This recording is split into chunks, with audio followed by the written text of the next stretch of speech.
Of the Prime Minister's visit to Australia, we're crossing over CNN News 18's Anna Narasimhan, who is in Sydney. Well, thanks for that, Aisha, and good morning to all our viewers. It's about afternoon here. I must say we are past, and let me just check, we're just about nearing 2 p.m. this afternoon. The activity outside the Kudos Bank Arena has already started. The activity inside is also hectic.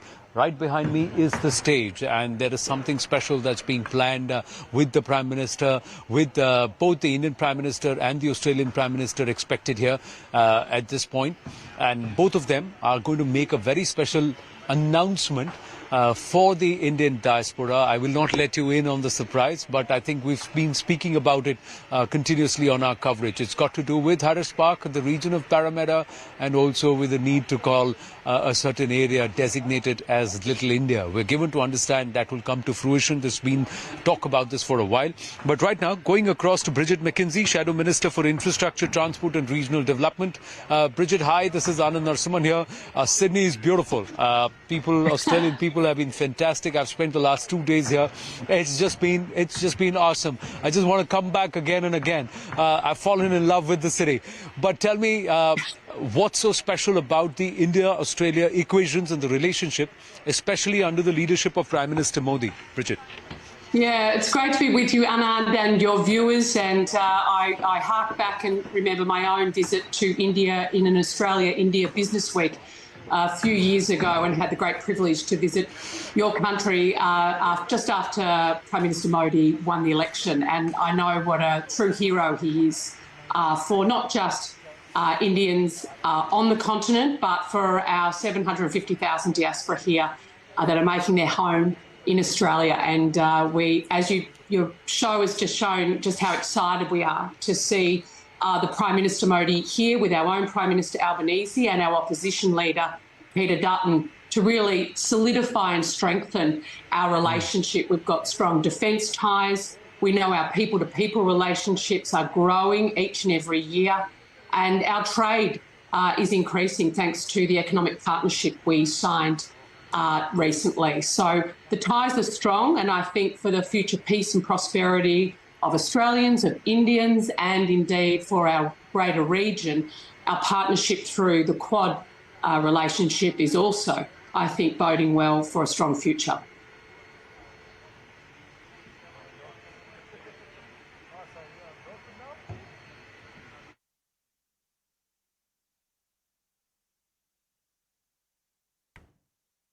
All right, we'll try to re-establish that connection. Bridget, hi, Aisha here from CNN News 18. Essentially, what do you think the two nations, both India and Australia, can gain from each other when it comes to boosting regional ties? Well, I think the changing geostrategic environment that we find ourselves in this region means that both of us, as senior, solid and prosperous democracies, have a lot to offer in terms of leadership throughout the region. I think that partnership coming together, we've got similar values. We want to make sure our people prosper and we have a sustainable future going forward. And I think the relationships we've developed, particularly over recent periods on, as I said, economic development, the increasing number of young Indian students who are finding our tertiary education system so beneficial. We've got agreements across the science space, and indeed with the trade deal we recently signed and the defence arrangements that are being set up. I think we've got all the framework for a very, very successful partnership going forward and a leadership role together within our region. And I think, 20,000 people getting on the Modi Express here in Australia, heading to Western Sydney to hear Prime Minister Modi. Yes. It's so exciting. Yes, it is, Bridget. I'm sorry I lost you there either. because they're doing the tech rehearsals. I'm right. Yeah, it is. I'm right in the middle of the Kudos Bank Arena. This is the stage right behind me. They're doing their tech checks, and I can see it's got a capacity about 19,500, but we're given to understand 22,000 people to 25,000 people will be here. A lot of them standing outside too. They're still queuing up for tickets. Let me ask you, what do you think, as somebody who's looking at infrastructure development, what are the avenues where Australia and India can partner better? And have there been conversations on that point, especially when we talk about ECTA or the Economic Cooperation Trade Agreement that came into place? It took about a decade to come into fruition. A lot of development and strides were taken under Scott Morrison, and then it got signed under Anthony Albanese. How well can India and Australia partner as far as infrastructure is concerned? Because India's got a huge thrust towards infrastructure.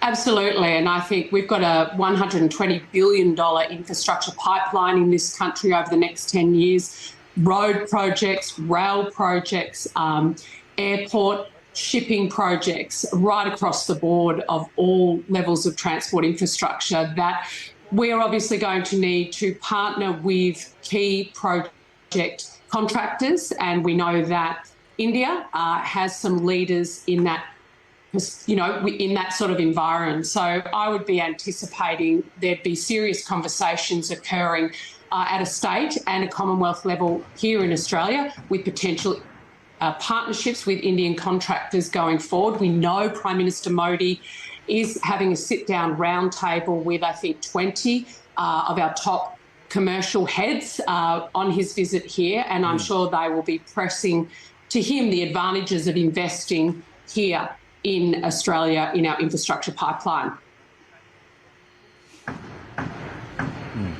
One point, my final question, and it's got or let's say last but one question. One aspect is, where do you think what does India need to do more to increase Australian confidence or Australian business confidence about investing in India? And where do you think Australia can perhaps take this forward so that you have more Indian businesses coming into Australia?